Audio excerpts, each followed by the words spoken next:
people. Good morning, good afternoon, and good evening, wherever you're watching from. Wow, good to have us on the show again.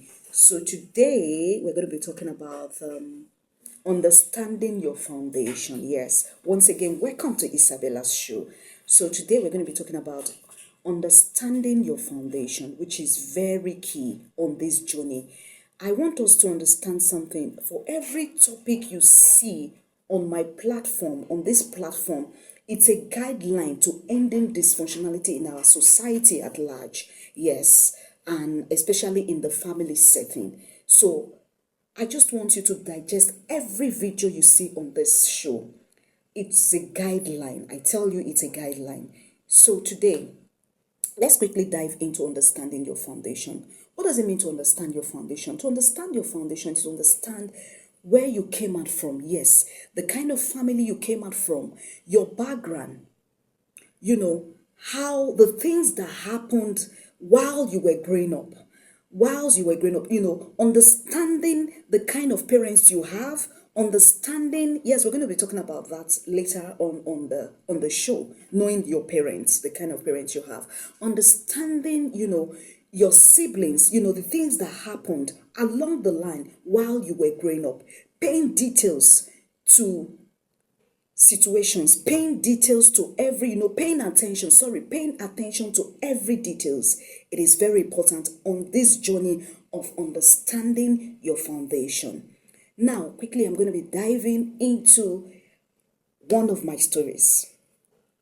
You see, while I was growing up, I noticed something in my family lineage, which was about, first of all, my grandmother and my aunties, and of course, my mom as well. And, I realized that each time something falls down from my grandmother's hand, there was something, there was a name she usually called. She would just say, "Oh, my Daniel," in my language. And this got me thinking, as a child, of course, I was curious. I asked, they were like, it's not nobody was able to answer me until I grew up to become a teenager.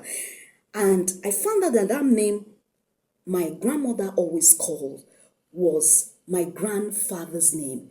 "Oh, my Daniel, oh, my Daniel." And it got me thinking. And as time goes on, of course, my grandmother married 3 other husbands before she died. And in fact, she died a single woman. She didn't end up with any. She then ended up not staying with any of these men at the end of the day. But what I found out vividly was that name she usually called was her real husband. But unfortunately, because she didn't have a relationship with God, because so many of us, I'm saying this, I'm going deep into my story so you understand that, see, life is more spiritual than physical. And we can't end this whole system, this dysfunctionality, without making the place of the manufacturer take its place in our life, which is God. Don't forget, only the manufacturer truly knows the product. And so, of course, my grandmother lost the husband of her youth because my grandfather died while she was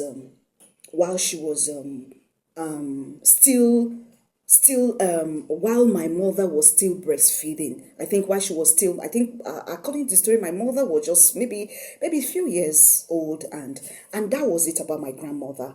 And now it got to my mother. Don't forget, a demon you don't deal with becomes a devil. And of course, my mother was the first child. Now my mother got married to her first husband. My mother had issues in her first marriage, left her first marriage to marry my father. And of course, according to the story, she didn't know my father was married before she married my father. And and that was it. And it got to the point of course, when she got to, she had me, after having me had my younger brother was 2 weeks old when my mother died. And that was the story of my mother.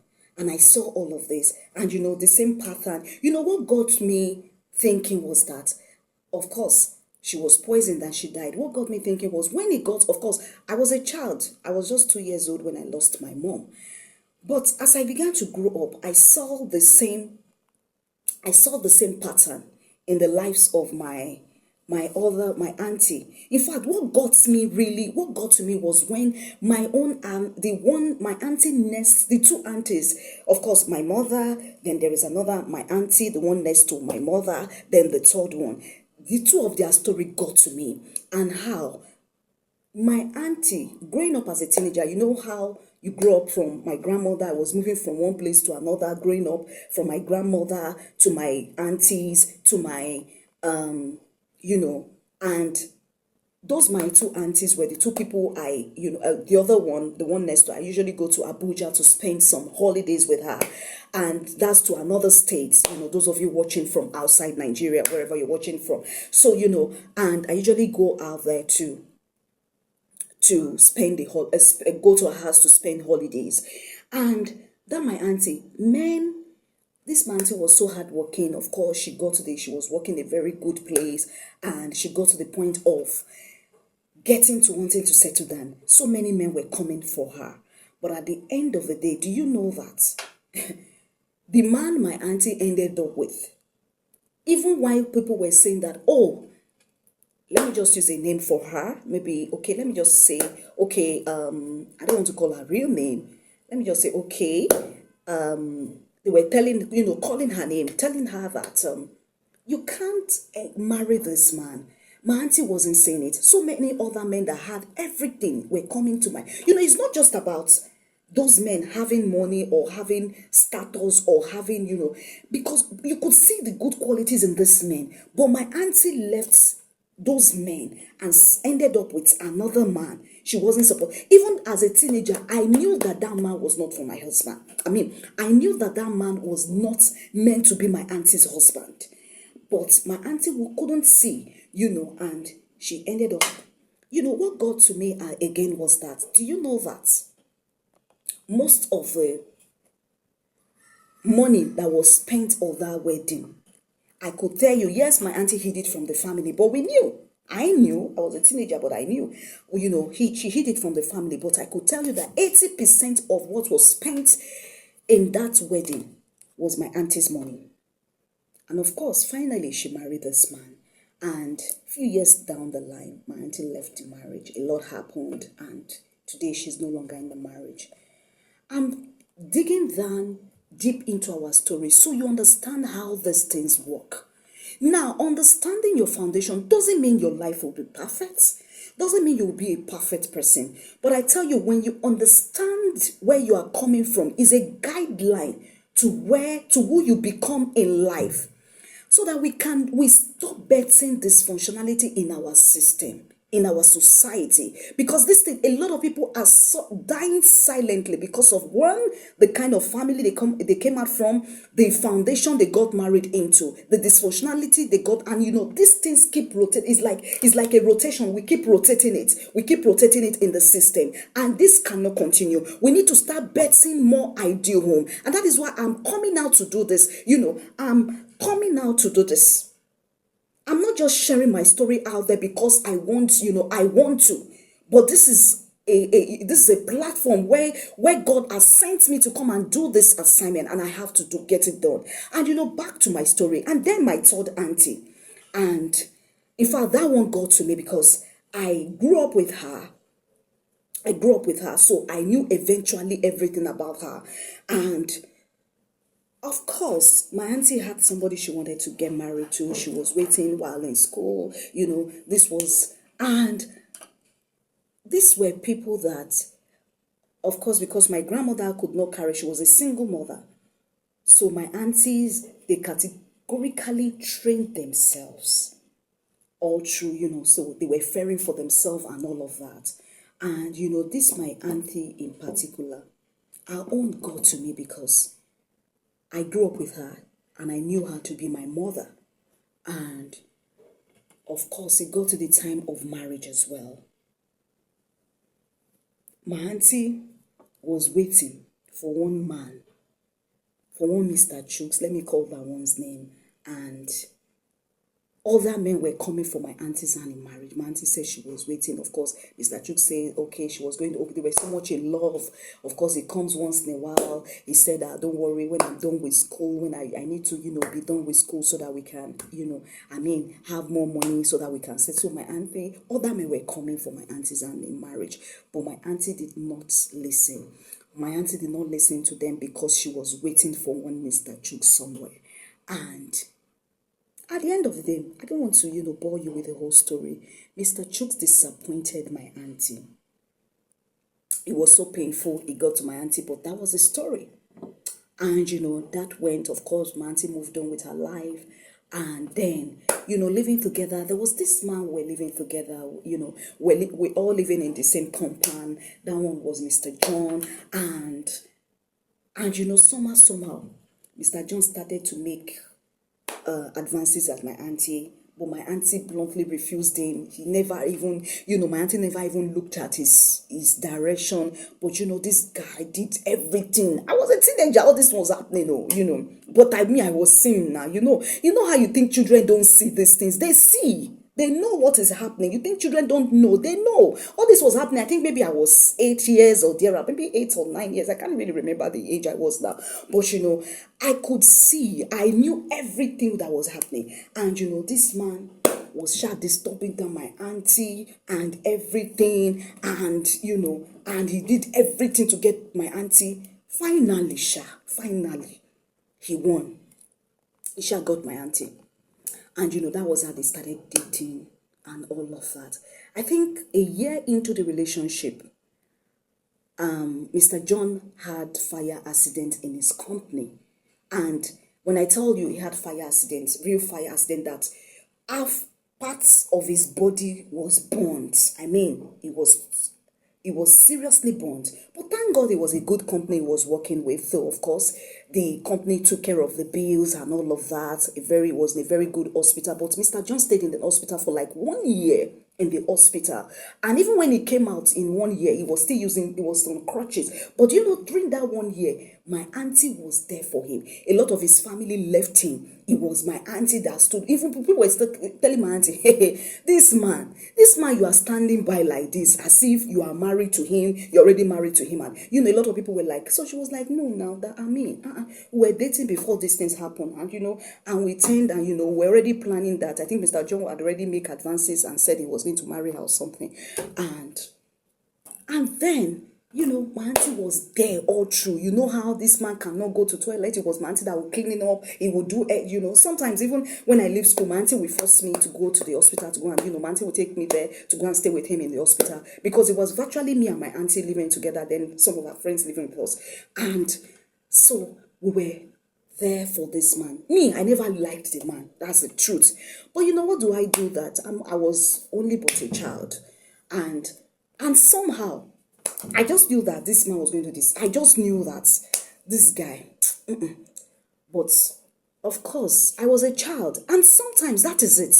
Some of the children you have, some of the people around you, a lot of you go about looking for prophet, looking for one pastor that will prophesy to you. That, but you don't even know that your prophet is not far from you.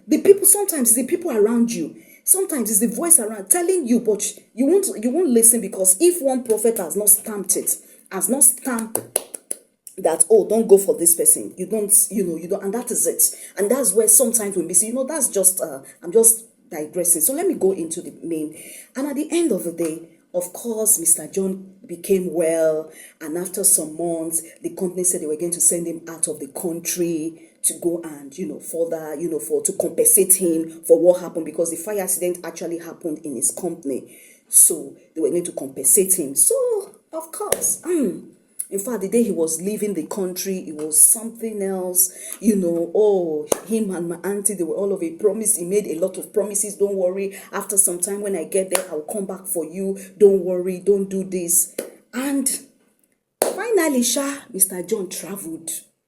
And as at then, there was no cell phone, nothing to reach. So it was, I think after some few months, he sent a letter to my auntie. My auntie received the letter. I read it, said, don't worry, I'm still, just let me settle down, I'll come. After that letter he sent, We never heard from Mr. John again for a while, for a long time. I think for like maybe 3 or 4 years, my auntie was worried. Everybody was worried. Even his family, some of them were, of course, when they now knew, when you have money, everybody now knows that, you now have plenty family and all of that. So, of course, even then, because they knew that it was my auntie that stood, so sometimes some of the family were even coming to see my auntie and telling her that. I knew all of it because I grew up with that, my auntie. She was more or less like my mom. So, so they were coming and they were like, have you heard from him? This, that. My auntie would say, no, and few of them. Then finally, I think after about 3 years or 4 or thereabout years, another letter came in, and that was how and he said, and everybody rested, of course, that okay, he's fine where he is. And few years down the line, of course, he finally came back to Nigeria. But when he came back to Nigeria, we didn't even know. John didn't. This man didn't tell anybody he was coming into Nigeria. But of course, according to the story, he came in with a woman. And of course, this news got to my auntie that, oh, do you know Mr. John is around? He's in the country. My auntie said, no, that's not possible. John cannot be in the country and not reach me. It's not possible. So of course, he went to the house where he, lived. He was there, and somehow, my auntie said he was going to find out that even if let her just go and find out if really John was around, and the day she was going there, somehow, I think I was back from, I heard the whole I overheard. So I trade the way, because the streets she was going to, where we were living, because of course we had moved from that compound, but the street we moved to was not too far. So the day my auntie was going, I think I trailed her.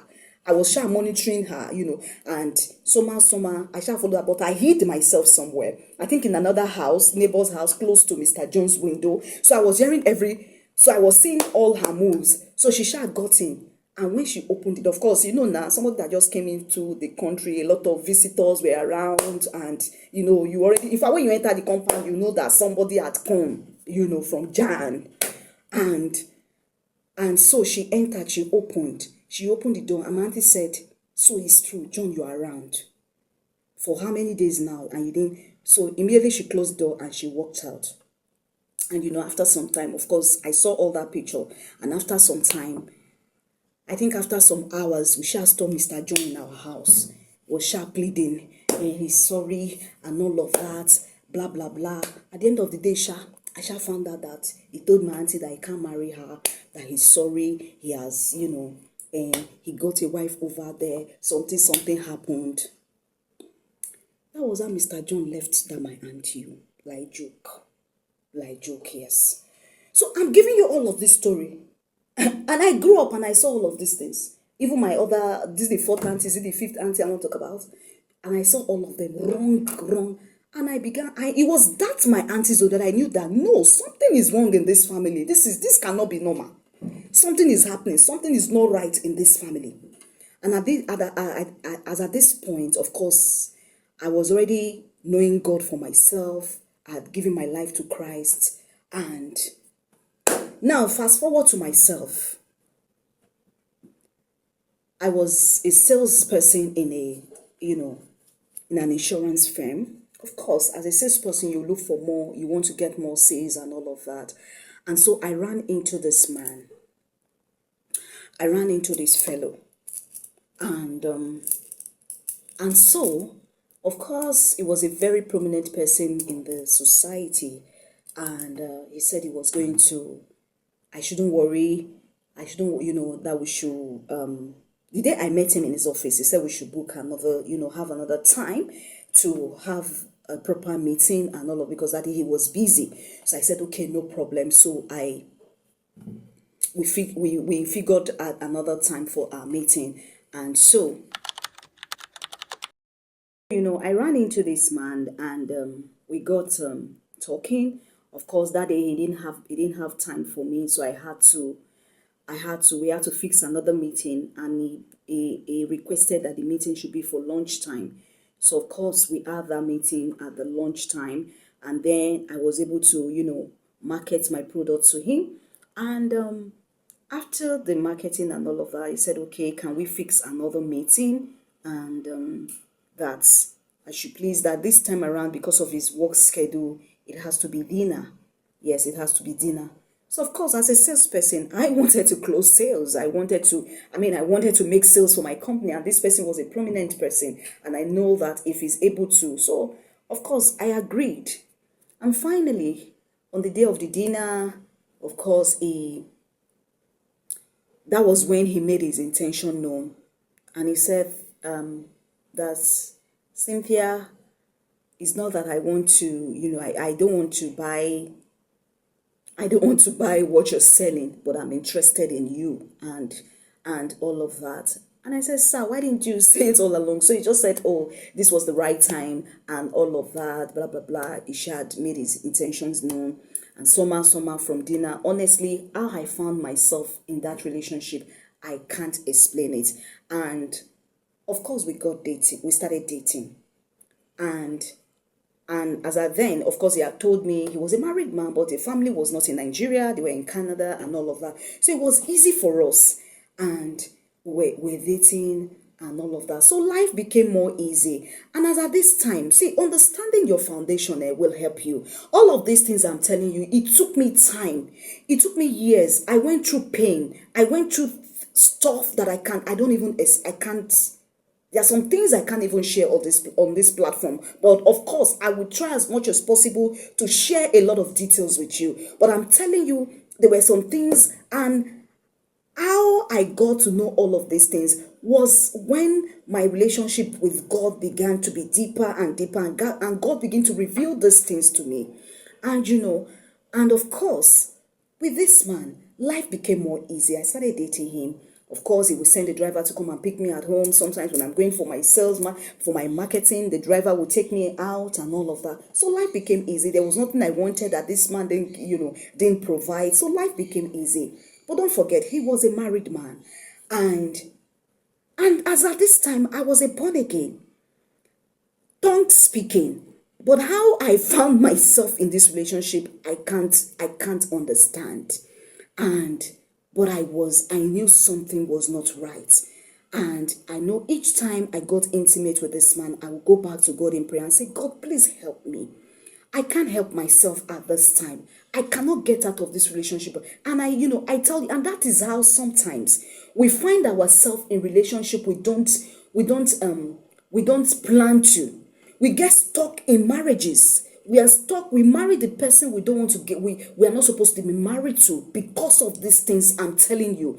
Because see, you think it's normal. There are some relationships you find yourself that you think is normal. A lot of people have ended up in marriages they shouldn't have. Not because they wanted to, but because there is a force, there is a power in your foundation saying that no, this is how it has been and this is how it will continue to be. You cannot be an exception. And that is why knowing God for yourself is very important. And so that was how I continued in this relationship. Honestly, I could not get out. I was tongue speaking. I knew God, but I know that each time I got intimate with this man, I will go to God and say, God, please help me. I don't know how to get out of this relationship. And sometimes I will prepare. I will say, today I'm going to his office and today I'm going to call off this relationship. But when I get there, in fact, is that day that this man, in fact, the kind of love he will show me, even myself, I will not be able to. Several times I prepared like that. I was going to call off the relationship, but I saw myself not being able to. Why? Because there is a power in my foundation saying that this is how you will end. This is what it has been. But I said, no, my case is different.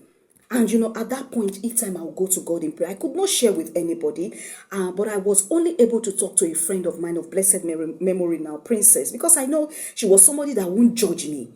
And I went to her and I said, Princess, this is the sin I find myself in. I don't know how to get out of this relationship. I tried several times.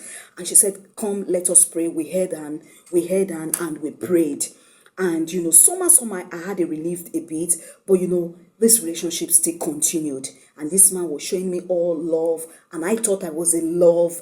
And at a point, he called me and said, let's take the relationship to the next level. That is ready to get married to me. that I shouldn't worry. He will buy me a house. He will buy me a car somewhere. He will buy me a car, and life will be. And I shouldn't worry. Of course, I won't get to disturb the wife. Won't be. I said no, but you're a married man. He said no, that does not matter. I mean, it doesn't matter, and all of that. That is ready to make me as a second wife. As then I knew I was inside a trap.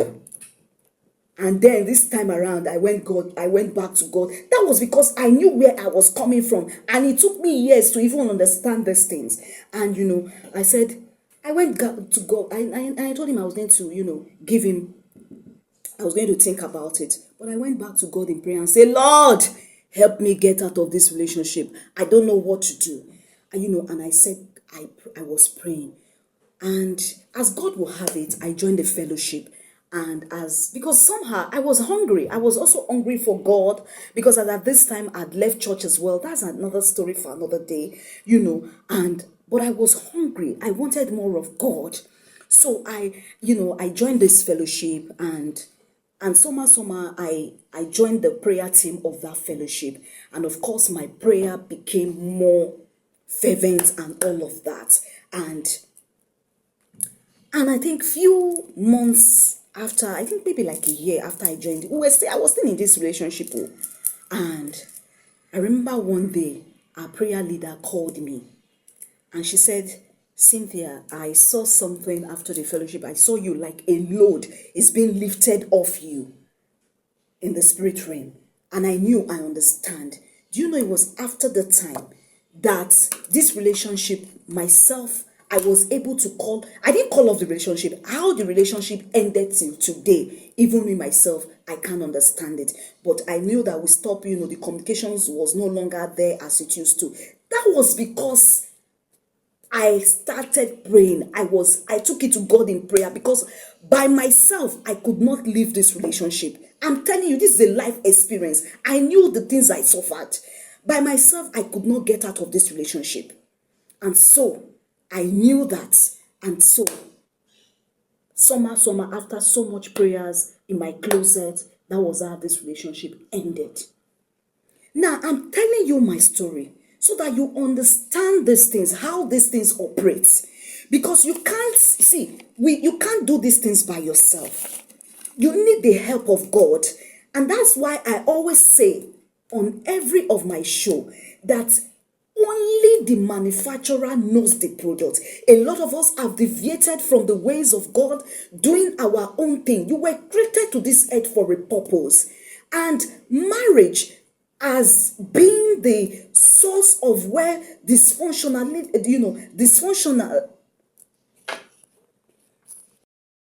has been the foundation, has been the source where the enemy is using to bet dysfunctionality in our system. And this has to end. And that is why you are having a show like this. A lot of our parents made mistakes. They entered blindly. And we cannot afford to make the same mistake. As youth and young adults out there, and even adults out there watching this, please understand, so that you begin to raise your children, so that your children begin to see this thing, you begin to deal with it in the place of prayer. Because by your strength you cannot make. A lot of our parents ended up in marriages they shouldn't have, because there was a power, there was a foundation saying no, you cannot be an exceptional in this family, but you can with the help of God. So understanding your foundation is very key on this journey, because remember, knowledge is power. Knowledge is power. And to get a proper results and to get a breakthrough, you need knowledge. But as much as you need knowledge, you also need power to back up that knowledge, because that is where the real breakthrough lies. That is where the real transformation lies. And where does that power comes from? It comes from your manufacturer, which is God. And that is why you need a close walk with. I'm not talking about you playing religion. Enough of us playing religion. If truly we want to see a change in our society at large, then we need to start from the foundation. And this is why the show is coming up at such a time as this. So please, as you watch it, let it sink in, and let's use this information as a source, because understanding your foundation is a guideline to, is a guideline to your life. It will help you no matter how the devil, because of course the enemy will fight you. I'm telling you, it's not going to be, it's a war. You have to say no. Is, you have to make up your mind to say, I'm going to be different. I'm going to bet an ideal home. My lifestyle will be, I'm going to. So it's a journey. I'm not telling you that it's going to be an easy. Understanding these things does not mean that it's going to be a perfect journey all through. But with this knowledge in your head, you will be able to navigate through life, and you understand that life is not just about you, because we need to stop this dysfunctionality in our system, in the society, and this is one of the tools that we need to use. Don't forget, family is the foundation of the society, and it's either we bet an ideal home, ideal family, or a dysfunctional family. But when we keep betting dysfunctional family, this is the result we get as a society. And this has to end. And that is why this show is coming up at such a time as this. So, thank you for watching. And I hope this blesses somebody out there. Bye for now, and watch out for my next show.